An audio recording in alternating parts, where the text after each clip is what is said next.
नमस्कार दोस्तों, स्वागत है आप सभी का हमारे YouTube चैनल आलोक ज्ञान गंगा में। मित्रों, आज जो कहानी मैं आपको सुनाने जा रहा हूँ वो एक अधूरी कहानी है। इससे पहले कि मित्रों आप हमारी कहानी में खो जाएं, अगर आप हमारे चैनल पर पहली बार विजिट कर रहे हैं तो कृपया चैनल को सब्सक्राइब कर लें, बेल आइकन को प्रेस कर लें ताकि इस तरीके की कहानियाँ जो हर रोज मैं लेकर के आता हूँ उसका नोटिफिकेशन सबसे पहले आप तक पहुँचे। तो चलिए मित्रों, देर ना करते हुए कहानी को शुरू करते हैं। कोहरे ने संपूर्ण वातावरण को इस प्रकार ढक लिया था मानो पूरा आसमान पिघल करके धरती पर आ गया हो, और कहीं कहीं वृक्षों के झुंड मानो कोहरे के पर्दे को थोड़ा सरका करके नई नवेली दुल्हन की भांति बाहर पगडंडी के किनारे खेलते शिशु वृंद रूपी झाड़ियों की दूर तक फैली कतार को इसलिए देखते हैं कि कहीं यह पिघलता हुआ आसमान शिशुओं को अपने साथ बहा करके ना ले जाए। झाड़ियां भी जहां तहां अपना मस्तिष्क उठा करके कोहरे की चादर से बाहर झांक लिया करती और अपने होने का एहसास करा देती। दूर दूर तक यदि कोहरे के सिवा कुछ नजर आता तो कहीं कहीं आसपास ही कोहरे के पीछे से झांकते हुए वृक्षों के साए या फिर कोहरे के बादलों से ऊपर की ओर गर्दन उचका करके देखने का प्रयास करती झाड़ियां। इनके अलावा ना कोई मानव जाति। ऐसे में पगडंडी पर एक मानवकृत हिलती डुलती चली जा रही थी। उसने एक भारी दिखाई देने वाला ओवरकोट पहना हुआ था, सिर पर ऊनी कैप लगे थे और गले में मफलर और हाथों में दस्ताने, यानी इस गला देने वाली सर्दी से बचने का पूरा इंतजाम था। फिर भी चाल में ना जाने क्यों थोड़ी लड़खड़ाहट थी। कोहरे के कारण अब तक यह स्पष्ट नहीं हो पाया था कि यह मानवकृत स्त्री है या पुरुष, किंतु अब नजदीक आ जाने पर स्पष्ट हो गया था कि यह स्त्री है। पहनावे से वह यहाँ की नहीं लगती, किंतु जिस प्रकार वह निर्विरोध बिना किसी अवरोध के आगे बढ़ती जा रही थी उससे वह इस गांव या क्षेत्र से अपरिचित नहीं लगती। पगडंडी किनारे एकाएक वह पेड़ के नीचे रुक गई। हाथ में पकड़े हुए बैग को वह वहीं पास में ही रख दिया। ओस से आसपास की घास भी गीली थी, किंतु उसने बैग के गीले होने की भी परवाह ना की। अब वह वहीं खड़ी होकर के अपने चारों ओर नजर दौड़ाने लगी, मानो जानने का प्रयास कर रही हो कि गांव अभी कितनी दूर है। परंतु दूर दूर तक फैले कोहरे को चीर करके नजरें जहां तक देख पाने में सक्षम थी वहां तक कोई नजर नहीं आ रहा था। वह वहीं पास पड़े एक पत्थर के ऊपर बैठ गई, शायद यह सोच करके इस प्रकार दिशाहीन चलते रहने का कोई लाभ नहीं है, अतः यहीं बैठ करके इंतजार कर लेना चाहिए कोहरे के छंटने या कम होने का, या फिर शायद कोई व्यक्ति दिखाई दे जाए जिससे अपनी मंजिल तक पहुंचने के मार्ग को सही ज्ञान हो सके। वह चलते चलते थक भी गई थी और उसे यह भी पता नहीं चल पा रहा था कि वह गांव से किस ओर और कितनी दूर है। उसे इस प्रकार अंदाजे से चलते चलते 15-20 मिनट हो चुके थे। पेड़ के नीचे होने के कारण तथा इतने गर्म कपड़े पहनने होने से ठंड से बची हुई थी, फिर भी ऐसा महसूस हो रहा था कि कपड़ों से छन करके सर्दी शरीर में चुभने का प्रयास कर रही थी, किंतु शरीर तक पहुंचते पहुंचते उन्हीं कपड़ों की गर्माहट से लड़ने में उसकी शक्ति क्षीण हो जाती और तेज ठंड भी मीठी ठंड में तब्दील हो करके उसको छू रही थी। वह वहीं पत्थर पर बैठे बैठे इधर उधर देखने का प्रयास करती, शायद किसी ओर से कोई आता दिखाई पड़ जाए। उसने अपनी कलाई घड़ी देखी तो ऐसा प्रतीत हो रहा था घड़ी की सुइयां भी ठंड से कांप करके आगे बढ़ रही थी। 8:20 हो चुके थे, पर मौसम को देख करके अभी भी सूर्य देव के दर्शन की दूर दूर तक कोई उम्मीद नजर नहीं आ रही थी। उसे यहाँ बैठे हुए तकरीबन आधा घंटा हो गया था। वह उठ खड़ी हुई और बैग वहीं छोड़ करके फिर से पगडंडी पर आ गई और झाड़ियों के दूसरी ओर दूर दूर तक फैले खेतों को देखने का प्रयास करने लगी।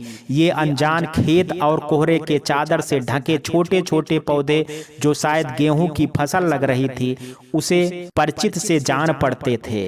वह थोड़ा और आगे गई तो उसे सफेद रुई समान कोहरे से ढके थोड़ी थोड़ी दूर पर झांकते पीले पीले फूल नजर आने लगे। वह भीतर से रोमांचित हो उठी। मन किया घुटनों तक आ रही उन झाड़ियों को लांघ करके खेत में पहुंच जाए और अपने हाथों से छू करके उन सरसों के नाजुक फूलों की कोमलता को महसूस करे। पर तभी उसे याद आया कि वह अपना बैग तो पेड़ के नीचे ही छोड़ आई है और इतनी आगे निकल आई है कि पेड़ की परछाई ही नजर नहीं आ रही है। क्या पता कोई उधर आ जाए और बैग को लावारिस समझ करके उठा लिया तो उसका तो सब कुछ उसी में है, कपड़े, पैसे, पहचान पत्र और कई अन्य प्रकार के आवश्यक सामान। वह तेजी से वापस लौटी, किंतु लड़खड़ाहट अभी भी ज्यों की त्यों बरकरार थी, बल्कि तेज चलने के कारण बढ़ गई थी। अभी वह पेड़ के नीचे पहुंची भी नहीं थी कि सामने कुछ दूरी पर दो साए नजर आए जो उसी की ओर बढ़ते आ रहे थे। धीरे धीरे उन मानव कृतियों की छवि स्पष्ट होने लगी। वह बेसब्री से उनके नजदीक आने लगी ताकि रास्ते के विषय में पूछ सके। उसकी उत्कंठा बढ़ती जा रही थी। जैसे ही वह पेड़ के नीचे पहुंची तब तक वो दोनों मानव कृतियां भी वहां पहुंच चुकी थी। वो दोनों नबोड़ा महिलाएं थी, सिर से साल ओढ़े, सिकुड़ी सिमटी सी। वे उसे सामने देख वहीं ठिठक गई और अजनबी सी नजरों से उसे देखने लगी। उनकी आंखों से आश्चर्य साफ साफ झलक रहा था। इस आश्चर्य की दो वजह थी। पहली वजह तो उसका पहनावा और दूसरी वजह उसका ऐसी कड़कड़ाती ठंड में अप्रत्याशित रूप से उपस्थित होना। सुनो बहन, क्या आप लोग बता सकती हैं कि बिंद्रा गांव यहाँ से किधर है? वह झट से आगे बढ़ करके उन दोनों से मुखातिब हुई। बिंद्रा गांव बोलते हुए वो आपस में एक दूसरे की ओर ताकने लगी। हाँ हाँ, क्यों, मैं किसी गलत राह पर जा रही हूँ क्या? कोहरे के कारण रास्ता ही नहीं दिखाई पड़ रहा था। उसकी आवाज से परेशानी झलकने लगी थी। उनमें से एक उसकी परेशानी भांप करके बोल पड़ी, अरे नहीं नहीं, आप बिंद्रा गांव में ही खड़ी हो मैडम, बस धुंध के कारण दिखाई नहीं दे रहा था। ओ देखो, ओ रहा हमारा गांव। अब तक रुई के झीने पर्दे के पीछे से गांव के पेड़, झोपड़ी व कुछ धुंधले धुंधले पक्के मकान झांकने का प्रयास करते नजर आने लगे थे। वह गांव से कुछ ही दूरी पर थी। हवा तेजी से आ रही थी कि मौसम की ठंडक बढ़ गई और कोहरे की चादर छंटने लगी थी। वह एकटक गांव को देखती जा रही थी। उसे देख ऐसा प्रतीत हो रहा था कि वह यहाँ हो करके भी यहाँ नहीं है। उसने अपना बैग उठाया और गांव की ओर जाने लगी। आपको किसके घर जाना है मैडम? उनमें से एक ने पूछा। अपने घर, वह बुदबुदाती हुई बेसुध सी पगडंडी पर गांव की दिशा में बढ़ गई। वह जैसे जैसे गांव के नजदीक आती जा रही थी वैसे वैसे उसके दिल की धड़कनें तेज होती जा रही थी। गांव में प्रवेश करते ही उस बदलाव महसूस किया। पहले यहाँ झोपड़ियां हुआ करती थी। बड़ा सा पीपल का पेड़ था जिसकी पूजा होती थी। कई छोटे बड़े पेड़ होते थे। गांव में प्रवेश करते ऐसा लगता था कि किसी बगीचे में प्रवेश कर रहे हों। लगभग हर गांव के हर घर के आगे कोई ना कोई छोटा या बड़ा पेड़ होता था, पर अब उन झोपड़ियों के स्थान पर कुछ पक्के और कुछ खपरेल की छत वाले मकान बन चुके थे। पेड़ कुल 3-4 ही नजर आ रहे थे, वो भी दूर दूर। पीपल का पेड़ अपनी जगह पर यथावत था और उसके चारों ओर एक गोल चबूतरा बन गया था। जगह जगह बिखरे दिए, फूल माला आदि को देख करके पता चल गया था कि पूजा अभी भी यथावत होती है। वह दिशाहीन सी खड़ी हो करके सोचने लगी कि किधर जाए। उसे तो यहाँ सब कुछ अनजाना सा लग रहा है। कौन हो बिटिया, कहाँ जाना है? पीछे से किसी की आवाज आई। वह पीछे को पलटी। सामने एक बुजुर्ग पुरुष अपने शरीर को पूरा वजन हाथ में पकड़े छड़ी पर टिकाए झुके हुए से खड़े थे।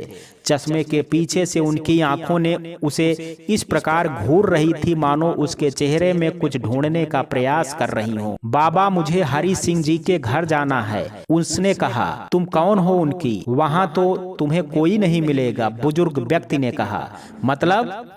वह अचकचा करके बोली। अरे किससे बात कर रही हो? सवेरे सवेरे साहिब बड़का, कहती हुई एक अधेड़ उम्र को पार कर चुकी महिला वहां आ गई। साहिब बड़का, साहिब बड़का यह नाम सुनते ही वह चौंक पड़ी थी। उसका मतलब ये साहब हैं, वही साहब जिनको वह अन्य बच्चों के साथ मिल करके चिढ़ा चिढ़ा करके खेलती थी। कितने बूढ़े हो चुके हैं, इनकी अपनी तो कोई संतान भी नहीं है। यह मोहल्ले के सभी बच्चों के साथ बच्चा बन करके खेला करते थे। वह और उसके साथ के बच्चे कहते, सीसी बोतल चकनाचूर, साहब की बेटी गुलाबों की फूल, और भागते और साहब उनके पीछे पीछे भागते। वह बोलते, रुक जाओ बदमाशों, अभी बताते हैं तुम्हें, रुको। और कभी साहब को पीछे से छू करके भागते और कहते, पहचानो किसने मारा। इस प्रकार हर दिन कोई ना कोई नया खेल होता जिसमें बच्चे साहब को छेड़ते और साहब झूठ मूठ का गुस्सा दिखाते हुए उन्हें पकड़ने का प्रयास करते। आज वही साहब उसके सामने खड़े उसे पहचानने का प्रयास कर रहे हैं पर पहचान नहीं पा रहे हैं। तभी वह महिला बोल पड़ी, कौन हो बिटिया तुम, किसके घर जाना है? जी हरि सिंह जी के घर जाना है। उसने कहा, तुम उनकी बेटी सैला हो ना? अचानक वह महिला उत्साहित सी हो करके बोली, जैसे आंखों ही आंखों में कह रही हो कि देखा, मैंने पहचान लिया ना। हाँ, हिचकिचाते हुए उसने कहा। उसे भी ऐसा लग रहा था कि वह भी इस महिला को पहचानती है, पर याद नहीं आ रहा है कि ये कौन है, इसलिए समझ नहीं पा रही थी कि किस प्रकार उन्हें संबोधित करे। हमें नहीं पहचाना तुमने, हम तुम्हारी फुलवा काकी हैं, कह करके उस महिला ने सैला की समस्या दूर कर दी। हाँ काकी, पहचान लिया, कैसी हो आप? उसने कहा, हम तो ठीक हैं बिटिया, पर तुमने आने में बड़ी देर कर दी। आओ चलो कुछ खा पी लो तब घर जाना, काकी ने बड़े ही अपनेपन से कहा। हाँ हाँ फुलवा, ले जा बिटिया को, कुछ खिला पिला दे, भूखी होगी, थकी भी होगी, ले जा ले जा, कहते हुए साहब अपनी छड़ी टेकते हुए एक ओर को चल दिए। नहीं काकी, मुझे घर ले चलो, यहाँ तो सब कुछ बदल गया है, रास्ता ही समझ में नहीं आ रहा है। सैला बोली, बेटी घर चली जाना, पर कुछ खा पी लो पहले, वहाँ तो तुम्हें कोई पानी देने वाला भी नहीं है। सैला का बहुत अचंभा हुआ कि काकी ऐसा क्यों कह रही हैं, पर अगले ही पल ख्याल आया कि वह बिना बताए 15 साल गायब रही है तो सभी नाराज होंगे, इसलिए ये ऐसा बोल रही हैं। नहीं काकी, पहले मैं घर जाऊंगी, रास्ता बता दो ना, वह किसी छोटी बच्ची की तरह जिद करके बोली। ठीक है चलो, हम भी ले चलते हैं तुम्हें, कहते हुए फुलवा काकी ने उसके हाथ से बैग ले लिया और उसे संकरे रास्ते पर चल पड़ी जो आगे से बंद नजर आ रहा था, पर बंद नहीं था। वह भी हल्की हल्की लंगड़ाती हुई उनके पीछे चुपचाप चलने लगी। आगे जा करके वहां से बाएं मुड़ करके 3-4 घर छोड़ करके काकी दाईं ओर मुड़ गई। सामने खाली जमीन थी, उसकी दूसरी ओर एक कच्चा किंतु बड़ा घर था। सैला के शरीर में मानो शक्ति का संचार हो गया। वह अपनी सारी थकान भूल गई और लगभग दौड़ करके बांसों को चीर करके बनाए गए टटरे काम चलाऊं दरवाजों को ढकेल करके आंगन में आ गई।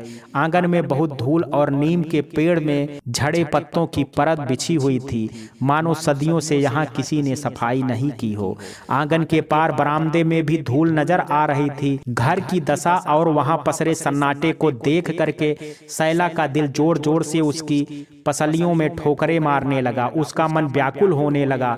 वह तेज तेज चलती हुई बरामदे में आई और आवाज लगाती हुई चारों ओर देखने लगी, माँ, बाबा, दीपू, पर उसकी आवाज दीवारों से टकरा करके वापस लौट आई। उसने दरवाजे को हल्के से हाथ से धक्का दिया तो दरवाजा खुल गया। भीतर अंधेरा था, पर इतना नहीं कि बिल्कुल ना देखा जा सके। वहां भी धूल और ये क्या, सामान के नाम पर सिर्फ मिट्टी के कुछ मटका के सिवा एक चारपाई थी बस। वह घबरा करके बाहर बरामदे में आ गई और दूसरे कमरे का दरवाजा खोल करके भीतर गई तो वहां भी कुछ एल्युमिनियम के बर्तन, कुछ मटके, अनाज रखे जाने वाले मिट्टी के डेहरी तथा 2 खाट रखे थे। सैला की आंखों से आंसू की बूंदें लुढ़क कर गालों पर आ गई। वह वहीं जड़वत सी खड़ी रह गई। उसका मस्तिष्क शून्य हो गया। अचानक उसने महसूस किया कि कोई हाथ उसके कंधे पर आकर के ठहर गया हो। वह घबरा करके चीख पड़ी, क्या हुआ बिटिया, डर क्यों रही हो? फुलवा काकी ने कहा। वह भूल ही गई थी कि फुलवा काकी भी उसके साथ यहाँ है। काकी काकी ये घर ऐसे क्यों है? मेरे माँ बाबा और भाई कहाँ हैं? उसकी तो शादी हो गई होगी, बच्चे भी होंगे, पर वो लोग कहाँ हैं? सैला ने एक ही सांस में कई प्रश्न पूछ डाले, पर काकी चुप रही। बोलो ना काकी, ऐसे चुप मत रहो, मेरा दिल घबरा रहा है, सैला ने कहा। आओ बाहर बताते हैं।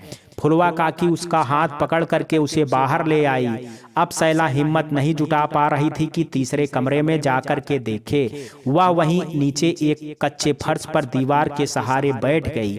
उसका हृदय बुरी तरह से बुरी खबर को आशंका से घबरा रहा था।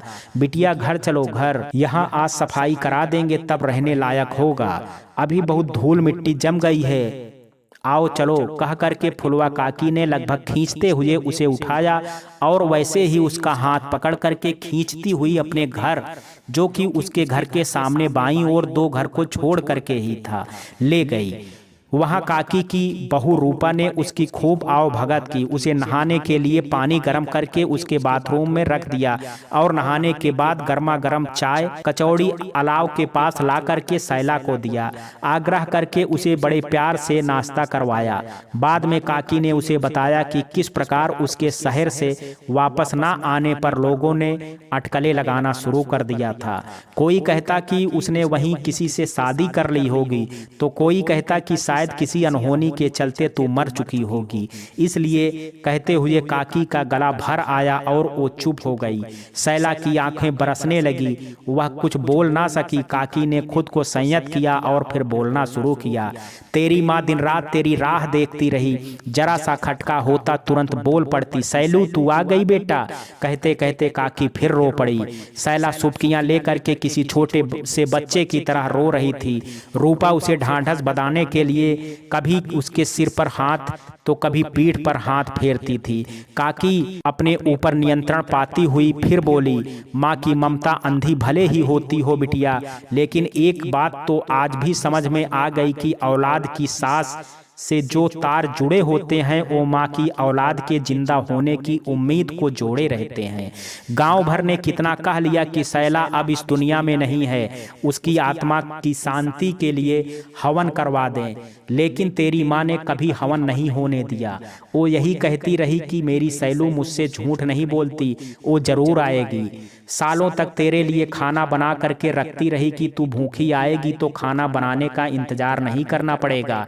तेरे भाई दीपू की शादी की हर रस्म पर तेरा राह देखती रही, पर अभागन ने रो रो करके अंधी हो गई, तब भी हर खटके पर यही कहती मेरी सैलू आ गई। कितना इंतजार किया बेचारी ने। तेरे जाने के 5-6 बरस बाद तेरे बाबा चल बसे, फिर साल के भीतर ही तेरी माँ बीमार पड़ी तो ऐसी पड़ी कि फिर ना उठ सकी। प्राण शरीर को छोड़ करके उड़ गए, पर आंखें दरवाजे पर ही टकटकी लगाए रही। जाते जाते भी दीपू से यही कह करके गई कि तू जरूर आएगी, तेरा ध्यान रखे। दीपू भी बेचारा क्या करता, अकेला हो गया। माँ के जाने के बाद 2 साल तक तो यहाँ रहा, फिर सरकारी नौकरी लग गई कलकत्ता में। पहले तो बीवी बच्चों को छोड़ करके कई महीने अकेले कलकत्ता में रहा करता, फिर कब तक अकेला रहता, अपना परिवार भी लिवा ले गया। और बिटिया अब तो वो खेती बाड़ी बेच करके वहीं बसने की बात कर रहा है। 2 महीने पहले ही आया था। ऐसा तो शहरों में भी होता है कि एक घर में कोई बड़ी सी बड़ी घटना घटित हो जाए, पर दूसरे घर में रहने वालों को उसकी खबर तक नहीं होती। सभी अपनी अपनी दुनिया में व्यस्त होते हैं, दूसरों के लिए किसी के पास समय नहीं होता, और इस आत्म केंद्रीकरण का नाम दिया जाता है प्राइवेसी। कोई अपनी प्राइवेसी में खलल नहीं चाहता और किसी के पास किसी के लिए समय नहीं होता है।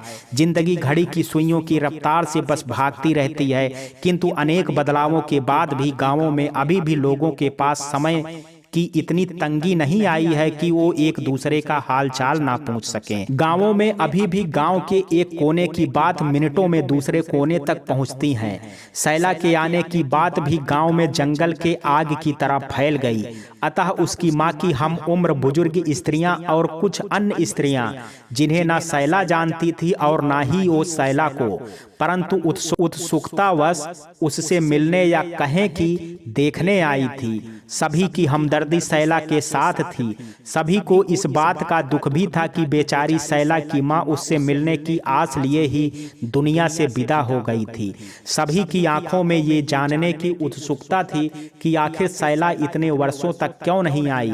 आखिर एक बुजुर्ग महिला से सब्र ना हुआ और उन्होंने पूछ ही लिया, काकी अब आ गई हूँ तो इतने साल अपने ना आने की वजह भी बताऊंगी, पर अभी कहते हुए सैला ने जानबूझ करके बात अधूरी छोड़ दी। वह नहीं कहना चाहती थी कि वह इतने लोगों के सामने नहीं कह सकती और थके होने के कारण वह आराम भी करना चाहती थी, पर वह नहीं कह पाई।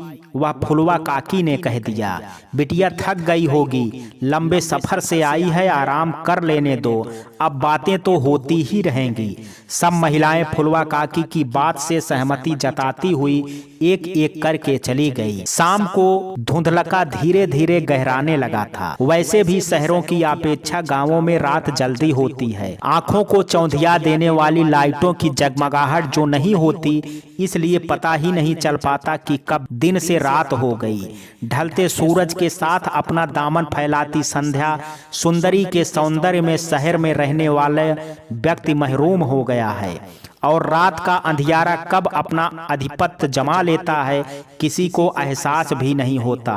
सालों बाद शाम को यह नज़ारा उसकी आंखों ने देखा, उसके हृदय ने महसूस किया। वह घर जा कर के उसके कोने कोने में बसी यादों को, उसकी दीवार में बसी अपनी माँ की ममता को, खुशबू छत में बसे बाबा के प्यार और आंगन में बसी भाई की नोक झोंक को महसूस करके फिर से उन्हीं यादों में खो जाना चाहती थी। इसलिए वह रूपा को कह करके अकेले ही घर की ओर चल दी। अंधेरा गहराने लगा था। लोगों ने मिट्टी के तेल की ढिबरी जला करके अपने घरों की देहरी पर रख दिए थे। गांव के लोगों का मानना था कि गोधुल की बेला के बाद पूरी तरह अंधेरा होने से पहले ही दियां बाती समय पर करके जलता दिया चौखट पर रखने से घर में लक्ष्मी अर्थात धन का आगमन होता है।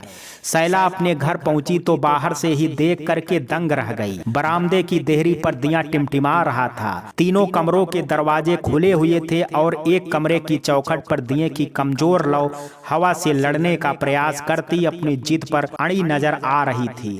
सैला ने बांस से बने दरवाजे को एक ओर धकेला और आंगन में प्रवेश किया। आंगन साफ सुथरा था, जैसे किसी ने पूरा घर साफ किया हो। बरामदे में चारपाई पर रुई का गद्दा तथा उस पर साफ धुली हुई चादर बिछी थी और पायताने की तरफ एक खोल चढ़ी रजाई रखी थी। इसने किया होगा यह प्रश्न उसके मस्तिष्क में कौंधा ही था कि तभी फुलवा काकी कमरे से बाहर आई।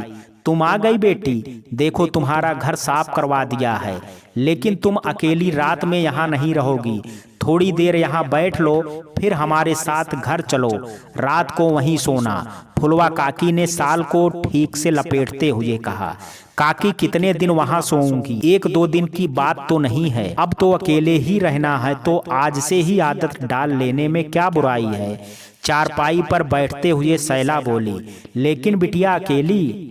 कोई बात नहीं काकी, आप फिक्र मत करो। काकी की बात बीच में ही काटते हुए वह बोल पड़ी, ठीक है, फिर ये बिस्तर हम कमरे में लगाए देते हैं, यहाँ तो बहुत ठंड लगेगी। काकी उठते हुए बोली, मैं कर लूंगी काकी, क्यों परेशान होती हो? काकी का हाथ पकड़ करके उन्हें बैठाती हुई बोली सैला। फुलवा काकी उसकी माँ की बहुत अच्छी सखी थी। उनके अपनेपन और प्यार से सैला को माँ की झलक दिखाई दे रही थी। आज यदि माँ होती तो वह भी ऐसे ही अपनी ममता लुटाती। शायद फुलवा काकी मित्रता का धर्म निभाते हुए उसे कमी को पूरा करने का प्रयास कर रही थी। बिटिया आग जलाएं, क्या तापोगी? काकी उठने का प्रयास करती हुई बोली। पहले तो सैला ने चाहा कि मना कर दे, पर दूसरे ही पल याद आ गया कि इसी आंगन में पहले हर बार शाम माँ अलाव जलाया करती थी और अलाव के चारों ओर लोगों का जमावड़ा होता था, लंबी चर्चाएं हुआ करती थी। आज अलाव के पास बैठ करके क्यों ना उन्हीं यादों को जिया जाए। यही सोच करके सैला ने कहा, हाँ काकी, चलो हम अलाव जलाते हैं। काकी ने पहले ही अलाव के लिए आंगन में सूखी पत्तियों और उपलों की ढेर लगा रखी थी। वो तो जैसे सब सैला के कहने का ही इंतजार कर रही थी। उसके कहते ही उन्होंने बिना एक भी पल गंवाए तुरंत अलाव जला दिए। अलाव के पास काकी सैला के पास बैठ गई और बड़े प्यार से उसके सिर पर हाथ फेरते हुए बोली, बिटिया, तुम्हारी माँ और हमारा रिश्ता तो तुम जानती ही हो। हम दोनों सखी से ज्यादा बहनें थी। हम तुम्हारी माँ की कमी तो नहीं पूरी कर सकते, पर कोशिश करेंगे कि तुम्हें कभी कोई परेशानी ना हो। तुम हमें अपनी माँ ही समझो और पूरे हक से रहो। यहाँ इस घर में रहो या हमारे साथ रहो, तुम्हारी ये माँ कभी तुम्हें अकेली नहीं छोड़ेगी। तुम अपने मन में कभी भी छिपा करके मत रखो दुखों को। दुख बांटने से हल्का हो जाता है। फिर इतने साल पता नहीं कहाँ कैसी कैसी मुसीबत झेली होगी। क्या अपनी काकी को नहीं बताओगी? फुलवा काकी के सब्र का बांध आखिर टूट ही गया। काकी, हम तुम्हारे सिवा मेरा यहाँ और है ही कौन? कहते हुए सैला सुबक पड़ी। मानो न जाने कितने समय से जबरन रोका गया बांध टूट गया और आंसुओं की गंगा यमुना बह निकली। काकी उसे सांत्वना देने के लिए बस चुपचाप उसकी पीठ पर हाथ फेरती रही। बाहर कुछ अलग अलग प्रकार की आवाजें सुन करके सैला की नींद खुल गई। उसने गर्दन घुमा करके बाहर की ओर देखा तो दरवाजे की झिर्रियों से उजाला छन करके कमरों में अपना असर दिखाने का प्रयास कर रहा था। बाहर की सर्दी की तीव्रता रजाई की उपयोगिता बढ़ा रही थी। सैला का मन रजाई से निकलने का नहीं था, फिर भी वह कभी भी इतनी देर तक नहीं सोती। फिर आज ना जाने कैसे अब तक सोती रही। उसे याद आया कि रात को काकी की बहू रूपा खाना लेकर के यहीं आई थी और खाना खाने के बाद उसने बड़ी मुश्किल से काकी को विश्वास दिलाया था कि वह बिना डरे अकेले यहीं सो सकती है। फिर काकी ने उसका बिस्तर कमरे में बिछा दिया था। अतीत की यादों में गोते लगाते ना जाने कब उसे नींद आ गई थी। ना चाहते हुए भी उसने रजाई हटाई और उठ करके कमरे का दरवाजा खोला तो देखा कि रूपा आंगन बुहार रही थी। शायद वो झाड़ू की ही अलाव थी जिसे सुन करके उसकी नींद खुली थी। अब तक रूपा पूरे घर में सफाई कर चुकी थी। बरामदे में उतरते हुए उसने रूपा से, मैं ये सब कर लेती हूँ, व्यर्थ ही परेशान हो रही हो। परेशानी कैसी दीदी, मुझे तो अच्छा लग रहा है। आज इस घर में जान आ गई है, रूपा ने मुस्कुराते हुए कहते हुए रूपा ने अलाव जला दिया और बैठने के लिए पटरी रख दी। सैला बैठती हुई बोली, हैंडपंप तो ठीक है ना? नहाने धोने के लिए पानी के लिए बाहर तो नहीं जाना होगा। आप फिक्र ना करो दीदी, आज तो आप हमारे यहाँ ही रहना, यहाँ सब इंतजाम कर देंगे। तब आप जैसा ठीक समझो वैसा कर लेना। हम तो यही कहेंगे कि हमारे ही घर रह लो, हमें भी अच्छा लगेगा। और हम कौन सा अपना कुछ खिलाएंगे? आपके खेतों में बटाई पर फसल हम ही तो बोते हैं। रूपा ने बड़े ही अपनेपन से कहा। मुझे पता है रूपा, तुम लोग मुझे कोई परेशानी नहीं होने दोगे, पर मैं अब इस घर को वीरान नहीं छोड़ सकती, सैला ने कहा।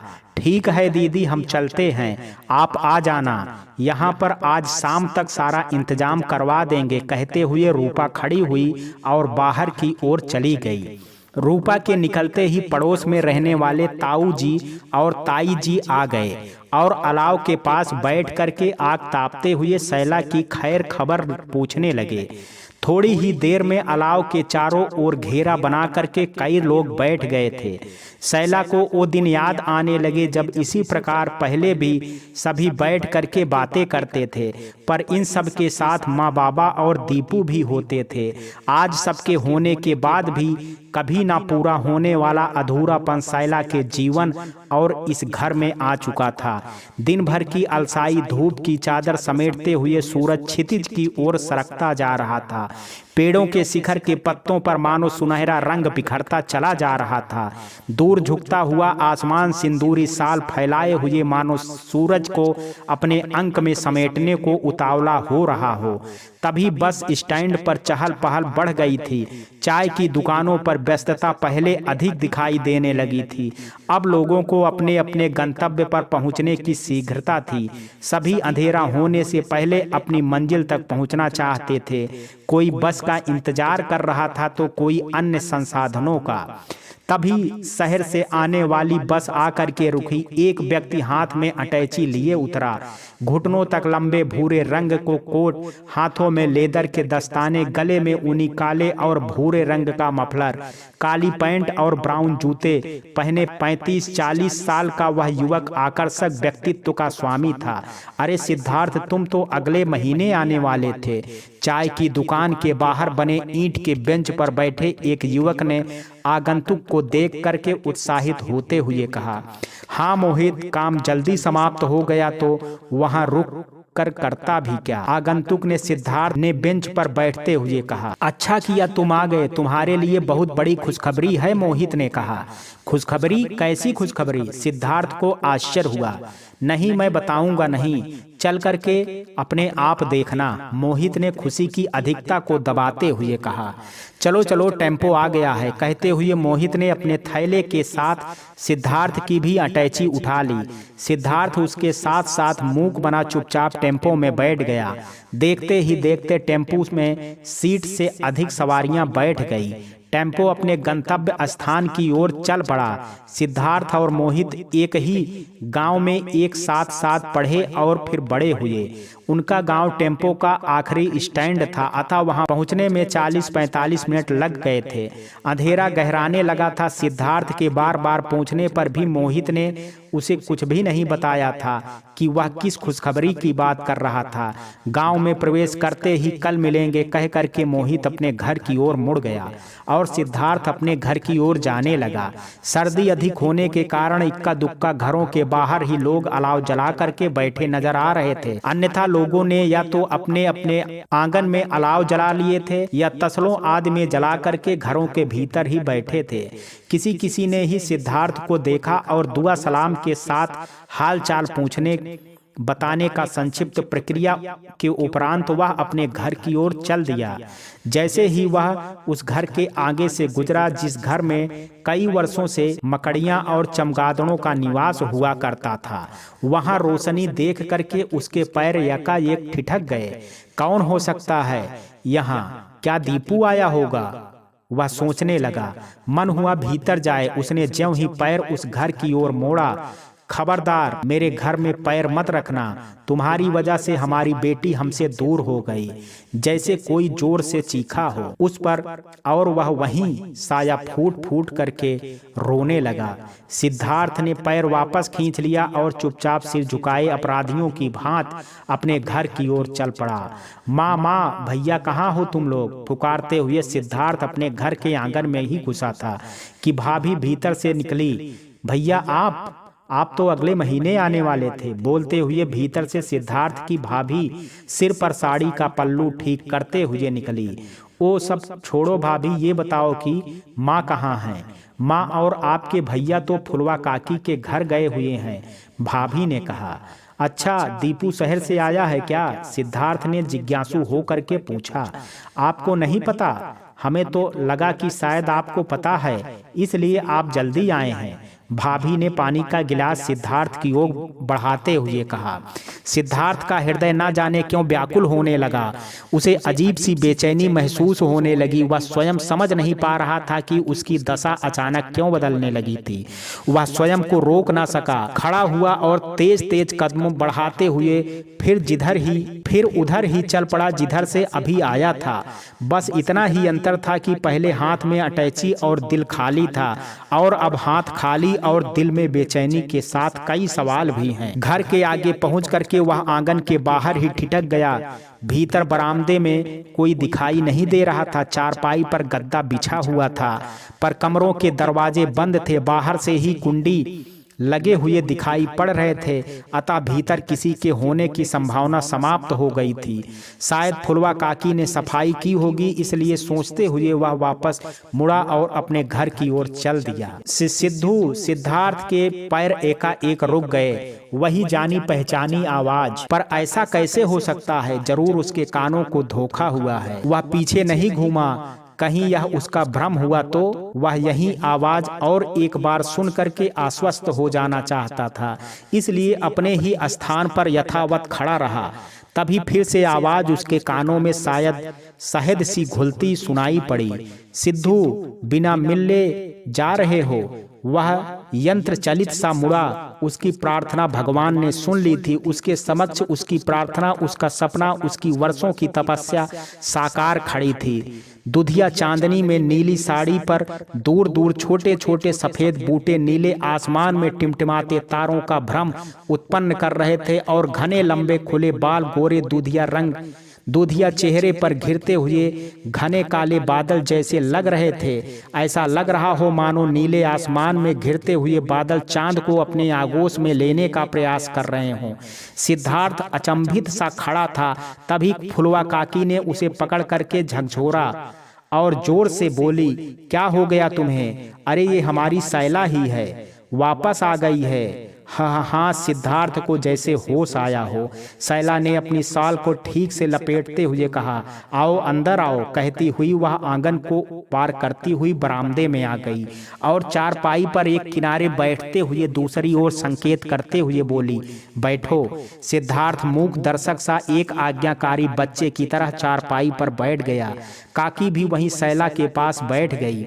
तुम मुझसे मिलने आए थे और बिना मिले ही जा रहे थे, पूछ सकती हूँ क्यों? सैला ने बात शुरू करते हुए कहा, सवाल तो मेरे भी बहुत हैं सैल, पर फिलहाल पहले इतना ही बता दो कि तुम्हारे पैर में क्या हुआ है। मैंने देखा कि तुम लंगड़ा करके चल रही थी। सिद्धार्थ जैसे स्वयं से ही बड़बड़ा रहा हो, किंतु सैला और काकी दोनों ने सुन लिया। हाँ बिटिया, हम भी ये पूछना चाहते थे पर पूछ नहीं पाए। सोचा चोट ओट लग गई होगी, ठीक हो जाएगी। बताऊंगी काकी, पहले सिद्धू को अपने सारे सवाल पूछ लेने दो, सैला ने गंभीरता पूर्वक कहा। सिद्धार्थ अब तक पूरी तरह संभल चुका था। वह बोला, किन किन सवालों के जवाब दोगी मिसेस सैल मल्होत्रा? क्या बता सकती हो कि तुम इतने साल कहाँ रही? क्या बता सकती हो कि तुमने झूठ क्यों बोला? क्या तुम ये बता सकती हो कि तुम्हें तुम्हारे बूढ़े माँ बाप की फिक्र क्यों नहीं हुई? क्या तुम बता सकती हो कि तुमने मुझे क्यों अपने माता पिता की नजरों में गिरने दिया? क्या तुम्हें अपने घर, अपने गांव की कभी याद नहीं आती थी? बोलते बोलते सिद्धार्थ का गला भर आया और वो चुप हो गया। मिसेज काकी को मानो झटका लगा हो। वह चौंक करके सैला को देखने लगी। सैला का चेहरा फीका पड़ गया था, उसकी आंखों में आंसू आ गए। वह नाखून से चारपाई की रस्सी कुरेदने लगी। सैला, तुम कल आई हो बिटिया, और अभी तक तुमने हमें भी नहीं बताया कि तुम्हारी शादी हो चुकी है। काकी ने सैला के कंधे पकड़ के झकझोरते हुए कहा, हम मानते हैं बिटिया कि बहुत लंबा समय बीत गया है और इतने समय में शादी कर लेना कोई असंभव बात नहीं है, पर हमें बताती तो। और सिद्धार्थ, तुम्हें कैसे पता? काकी सिद्धार्थ से मुखातिब होती हुई बोली, काकी मैं यहाँ पर बिना बताए काम के बहाने इन्हें ढूंढने के लिए समय समय पर मुंबई जाता रहता था, और जिस गेस्ट हाउस में मैं उस समय ठहरी थी उसके आसपास की सभी जगहों पर और रास्तों का खाक छानता था कि शायद कुछ पता चल जाए। और करीब 2 साल के बाद मैंने एक मैगजीन में इनकी फोटो देखी और तब पता चला कि शहर के बहुत बड़े रईस की पत्नी हैं। मिलने की कोशिश भी की, जैसे तैसे पता करके इनके बंगले पर गया, पर इन्होंने मिलने से मना कर दिया। सैला चुपचाप जमीन में सिर गड़ाए बैठी रही। तुमने यहाँ किसी को क्यों नहीं बताया बेटी? कम से कम इसकी माँ तो इसे देख लेती, काकी ने कहा। अगर बता देती तो उन्हें ज्यादा दुख होता काकी। वो बार बार इनसे मिलने की कोशिश करते और मिल नहीं पाते, तो उनकी तकलीफ तो बढ़ जाती ना। हमने सोचा कि एक बार मिल करके सब कुछ जान लें, फिर आकर के काका काकी को बताएं, पर कई बार कोशिश करने पर भी हर बार मायूसी ही हाथ लगी। सिद्धार्थ की आवाज में उदासी और रोष झलक रहा था। मुझे इतना बड़ा इल्जाम देने से पहले पूरी सच्चाई तो जान लो सिद्धू, सैला ने आंसू पोंछते हुए कहा। उसके चेहरे पर विनय के भाव नजर आ रहे थे। वही जानने आया हूँ सैल, बोलो, सैला ने बताना शुरू किया। वह परीक्षा दे करके कॉलेज से बाहर आई और सड़क के किनारे खड़ी होकर के टैक्सी का इंतजार करने लगी। उसे यहाँ खड़े 30-35 मिनट हो चुके थे, पर अब तक कोई टैक्सी नहीं आई थी। अंधेरा बढ़ता जा रहा था, इस ओर लोगों का आना जाना भी कम होता है।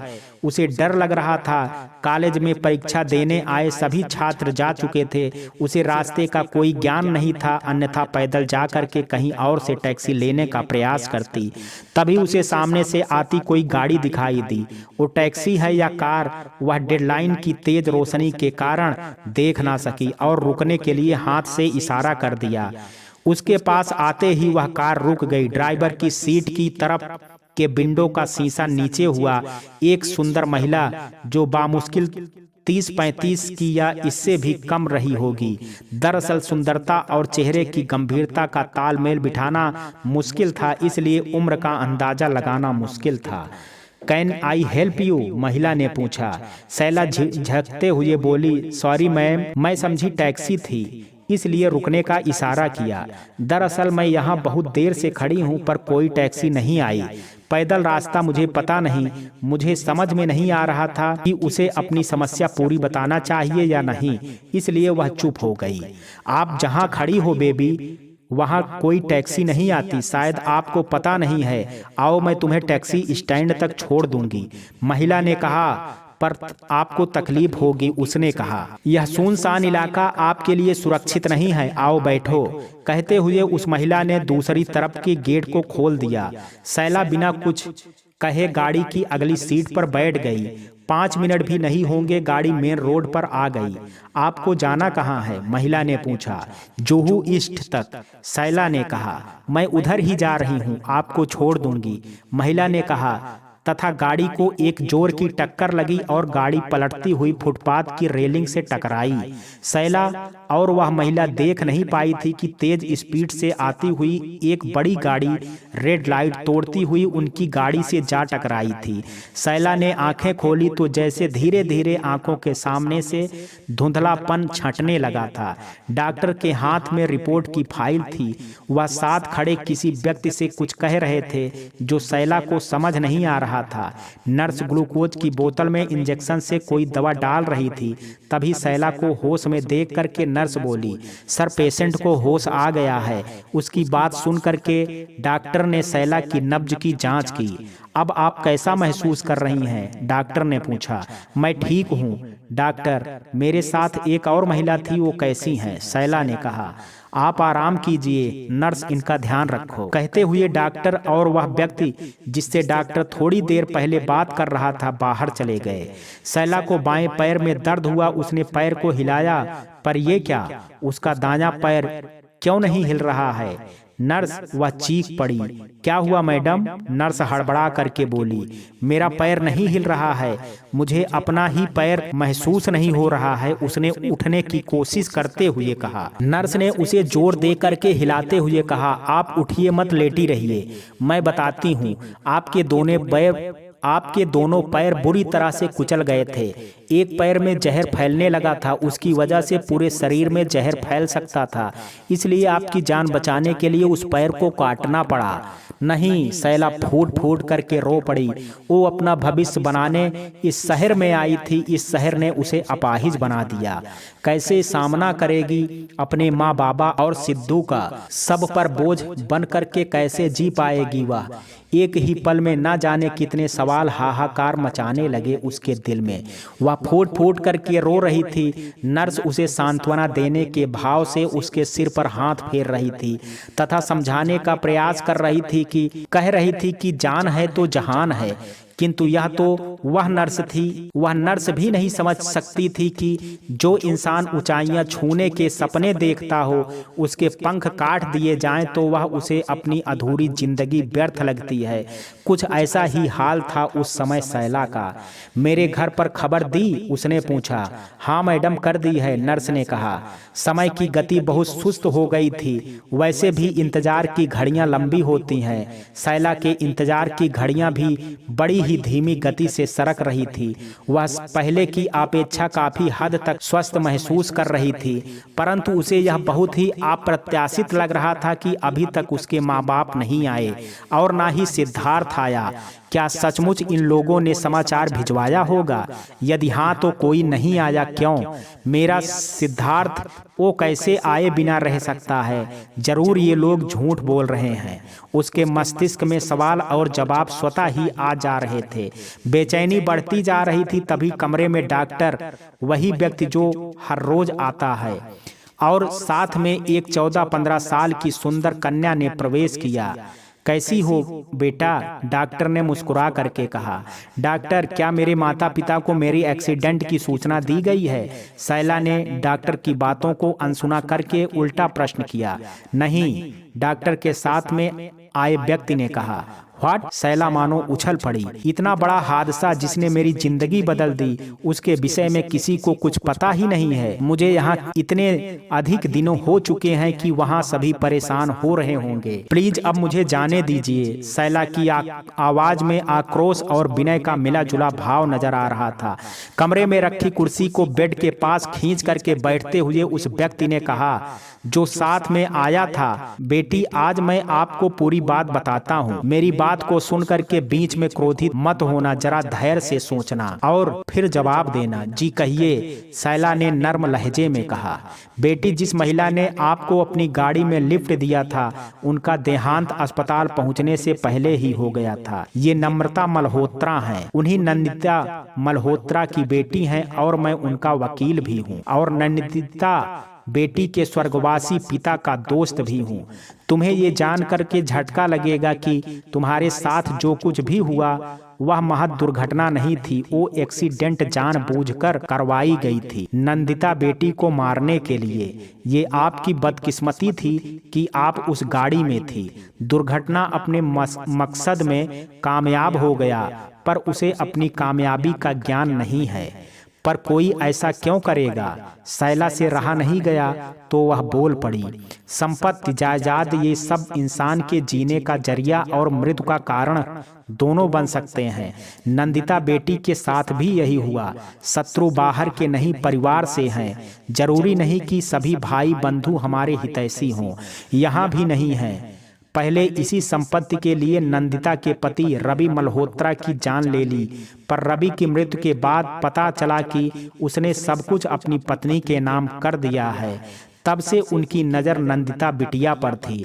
और अब क्या हुआ ये तो आप सब कुछ जानती ही हो। इन सब में मेरे माँ बाबा का क्या दोष है? आपने मेरे बारे में उन्हें कोई सूचना क्यों नहीं दी? शैला बोली। अगर आपके घर पर सूचना भेजते तो शत्रुओं को पता चल जाता कि गाड़ी में कोई और भी था, और हम उनसे नंदिता की मृत्यु की बात नहीं छिपा पाते।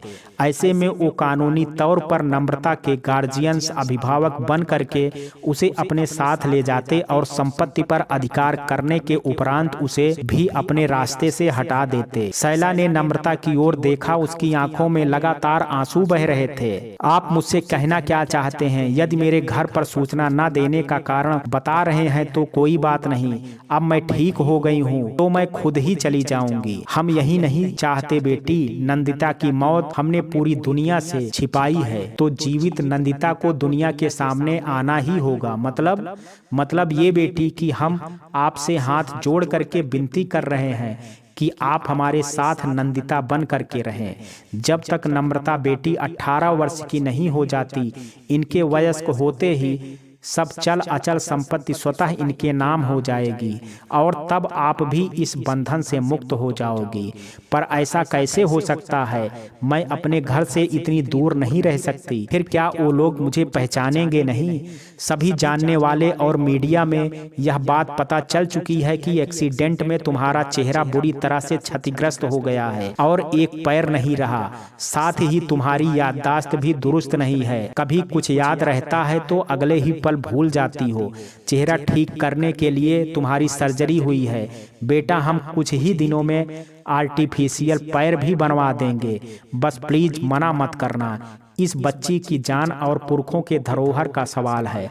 उस व्यक्ति ने याचना की, सर जिन लोगों के लिए किसी की जान लेना इतना आसान है, क्या गारंटी है कि वो मुझे नहीं मारेंगे? सैला ने कहा, इसकी गारंटी मैं लेता हूँ। दरअसल हम लोग लापरवाह हो गए थे, इसलिए ऐसा हुआ, उस व्यक्ति ने कहा। सैला को समझ नहीं आ रहा था कि वह किस प्रकार मना करे। उसके सामने एक बुजुर्ग व्यक्ति और एक मासूम की याचना भरी आंखें थी, जिनमें सहमी सहमी सी उम्मीद की किरणें नजर आ रही थी। वह हृदयहीन नहीं थी, उसके अंदर भी मानवता कह रही थी कि एक परिवार का अस्तित्व बचाना अब उसके हाथ में ही है। परंतु अपने परिवार से दूर उन्हें क्या कहे, कैसे बताए? 4 साल तक उसने दूर कैसे रहेगी? बेटी, हमें दबाव डालने का कोई अधिकार नहीं है। मैं आपके आगे हाथ जोड़ करके विनती कर रहा हूँ। इस बच्ची की जिंदगी और इसके विरासत की रक्षा अब आपके हाथ में है। सैला ने नम्रता के सिर पर हाथ फेरते हुए कहा, ठीक है सर, पर जैसे ही वो मेरे माँ बाबा को सारी बातें बता दीजिएगा, वो मुझे लेकर के बहुत चिंतित होंगे। मैं अपने घर में सिर्फ 3 दिन के लिए आई थी और मुझे यहाँ 3 महीने हो चुके हैं। जरूर बेटी, तुम चिंता मत करो, हम अतिशीघ्र समाचार भिजवाते हैं। अभी तो नहीं, पर जितनी जल्दी संभव हो सकेगा हम आपको उनसे मिलने का बंदोबस्त करते हैं। थैंक यू आंटी, मैं आपका ये एहसान कभी नहीं भूलूंगी, नम्रता ने हाथ जोड़ करके कहा। उसकी आंखों से आंसू छलक पड़े थे। सैला को समझ नहीं आ रहा था कि वह किस दुख से अधिक दुखी हो, अपने पैर खोने से, अपना अस्तित्व भूल गुमनामी की जो जिंदगी जी रही है उससे, अपने माँ बाबा और सिद्धार्थ से दूर होने से, उस मददगार महिला की मृत्यु से, या इस बच्ची के दुख से। अनिश्चितता की दशा में उसने उसके आंसू पोंछे और बिना कुछ बोले उसके सिर पर प्यार से हाथ रखा, मानो कह रही हो कि तुम फिक्र मत करो, मैं तुम्हारी माँ की कमी तो पूरी नहीं कर सकती, पर हमेशा तुम्हारे साथ हूँ। सैला बेटा, मीडिया और शत्रुओं की नजर हमेशा हम पर है। अब तुम मुझे अंकल बुलाओगी और नम्रता को नम्रा। कुछ समय के लिए अपना नाम भी तुम्हें भूलना पड़ेगा। मेरा नाम भानु प्रताप है और नंदिता बेटी मुझे भानु अंकल कहती है। जो तुम भी मुझे भानु अंकल ही कहना। मैं ध्यान रखूंगा कि तुम तब तक ज्यादा लोग ना पहुंच सकें, ताकि तुम्हें किसी के सवालों के जवाब ना देने पड़े। सैला चुपचाप सुन रही थी, उसके मन में तूफान मचा हुआ था। क्या जवाब देगी वह सिद्धार्थ को? सिद्धार्थ के समझाने के बाद ही बाबा उसे यहाँ अकेले भेजने को तैयार हुए थे। सिद्धार्थ बाबा की नज़र में दोषी बन जाएगा। भानु प्रताप उसे बहुत देर तक नंदिता के और उसके परिवार के विषय में बताते रहे तथा अन्य लोगों से किस प्रकार सावधान रहना है ये भी समझाने लगे। धीरे धीरे समय बीतता रहा। सैला के इंतजार की घड़ियां द्रौपदी के चीर की मानिंद बढ़ती जा रही थी। ना उसके माँ बाबा उससे मिलने आए और ना ही सिद्धार्थ। जब इंतजार की इंतहा हो गई तो उसने भानु प्रताप से पूछा, अंकल क्या बात है, मेरे घर से कोई भी क्यों नहीं आया? नंदिता बेटा, तुमसे एक विनती है, आज के बाद ऐसा कुछ मत कहना जिससे किसी को तुम पर शक करने की वजह मिले। चलो कहीं बाहर चलते हैं। कहते हुए भानु प्रताप बाहर की ओर चल पड़े। सैला भी उसके पीछे पीछे चलती हुई बाहर आई। एक पैर घुटने से नीचे नकली होने के कारण उसकी चाल में लड़खड़ाहट थी। अभी वह पूरी तरह से नकली पैर पर चलने की अभ्यस्त नहीं हुई थी। सैला और भानु प्रताप इस समय होटल के रेस्टोरेंट में बैठे थे। वेटर काफी रख करके जा चुका था। बेटी, हमने तो सबको यही बताया कि तुम्हारी सर्जरी हुई है, पर शत्रु हमें झूठ साबित करने के लिए पूरा प्रयास कर रहे हैं। तुम्हें नहीं पता है, पर बता दूं कि तुम्हारे घर में भी ऐसे लोग मौजूद हैं जो उनकी सहायता कर रहे हैं। हर समय तुम पर उनकी नजर है। घर में कौन आता है, तुम बाहर किससे मिलती हो, घर आने वाले पोस्ट तक। ऐसे में तुम्हारा अपने घर वालों से मिलना ठीक नहीं होगा। और मैंने तुम्हारे माता पिता के बारे में पता करवाया, वो लोग तुम्हें मरा हुआ मान चुके हैं। क्या? सैला आहत होकर के बोली। हाँ बेटी, पर फिक्र मत करो, नम्रता के वयस्क होते ही तुम इस बंधन से मुक्त हो जाओगी। नंदिता बनी सैला की उम्मीद की दीवार धराशायी हो गई। वह रोना चाहती थी पर रो भी नहीं सकती थी। भानु प्रताप ने उसकी सुरक्षा बहुत बढ़ा दी थी। वह बिना अंगरक्षक कहीं बाहर नजर नहीं आती थी। भोजन भी वह बहुत पुराने विश्वसनीय महाराज के हाथ का बना ही खाती थी। उस पर दोबारा किसी प्रकार से हमला ना हो, इस बात का पूरा ख्याल रखा जाता था। भानु प्रताप जी ने दिन महीने साल बीतते रहे और धीरे धीरे शैला भी नंदिता बनती गई। वह नम्रता की माँ की उम्र की ना होते हुए भी उसे माँ जैसा स्नेह करती और देखभाल करती। नम्रता का विवाह करके वह जिम्मेदारी से मुक्त हो गई और अपने अतीत पर जमे धूल को झाड़ने का उचित समय जान वह वापस अपने अस्तित्व की खोज में अपने गांव आ गई। शैल सिद्धार्थ को स्वयं की आवाज किसी गहरे कुएं से आती हुई महसूस की। बिटिया, हम सब तो यही सोचे बैठे रहे कि तुम इस दुनिया में नहीं हो, पर तुम्हारी माँ को विश्वास था कि तुम आओगी। गांव वालों के और तुम्हारे बाबा के बार बार कहने के बाद भी उसने कभी तुम्हारे नाम से श्राद्ध नहीं करने दिया। फुलवा काकी ने अपनी गीली आंखें पोंछते हुए कहा, मुझे अपने आप पर शर्म आ रही है। मैं मुसीबत में तुम्हारे काम ना आ सका, तुम्हें सब अकेले ही सहन करना पड़ा। कितना बेबस महसूस कर रहा हूँ। सिद्धार्थ मायूस और दुखी होकर के बोला, मैं बता नहीं सकता शैल कि जब मैगजीन में तुम्हारी तस्वीर मिसेज मल्होत्रा के रूप में देखा तो लगा कि अब मेरा जीवन उद्देश्यहीन हो गया है। लगा मैं अब किसके लिए जाऊं, पर दिल में फिर भी एक आस थी कि शायद वो तुम नहीं हो और एक दिन तुम जरूर आओगी, और मेरा विश्वास जीत गया शैल। सबके लाख जोर देने के बाद भी इसने शादी नहीं की। अब दीपू को बुला लो और तुम दोनों अपनी अधूरी कहानी पूरी कर लो, काकी ने कहा। माँ, आप लोग चलिए, खाने का समय हो गया है, अचानक रूपा आकर के बोली। तो मित्रों, ये कहानी आपको कैसी लगी, आप अपनी राय मुझे कमेंट बॉक्स में ज़रूर दीजिएगा। वीडियो अगर पसंद आया हो तो वीडियो को लाइक, शेयर और चैनल को सब्सक्राइब करना ना भूलें। कल मिलते हैं एक नई कहानी के साथ। तब तक के लिए जय हिंद, जय भारत।